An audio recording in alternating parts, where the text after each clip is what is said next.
इस आदमी का काम था हर दिन अलग अलग महिलाओं के साथ सोना, जिससे वह हर महीने $100,000 कमाता था। अगर कोई ग्राहक विशेष सेवाओं की मांग करता तो वह हमेशा दूरी बनाए रखता था। काम के दौरान वह खुद नहीं सो सकता था और जैसे ही ग्राहक सो जाती उसे तुरंत वहां से निकल जाना होता था। वह एक बेहतरीन कर्मचारी था क्योंकि उसके साथ हर ग्राहक 5 मिनट के भीतर ही सो जाती थी। एक दिन वह एक ऐसी ग्राहक से मिला जिसने उसकी करियर की दिशा बदल दी। उस महिला ने उसे 4 घंटे की सेवा के लिए बुक किया था।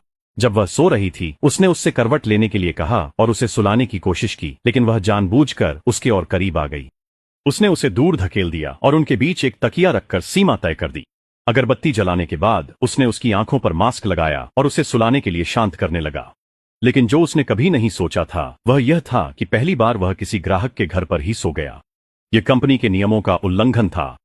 महिला से माफी मांगने के बाद वह जल्दी से कंपनी वापस चला गया। उसकी हैरानी की बात यह थी कि उसके बॉस ने उसे डांटा नहीं, इसके बजाय उसके बॉस ने उसकी तारीफ की। महिला ने उसे 5 सितारा रिव्यू दिया था और अपनी सेवा का अनुबंध 1 महीने के लिए बढ़ा दिया था। अगले 1 महीने तक वह हर रात उसके पास ही रहा। उनके साथ बिताए समय के दौरान उस आदमी को पता चला कि महिला का अपने 10 साल पुराने बॉयफ्रेंड से हाल ही में ब्रेकअप हुआ था। अपने पूरे कार्यकाल में उसने कभी किसी महिला को इतना असहाय नहीं देखा था। उसका ठंडा और बेरुखा रवैया बदलने लगा।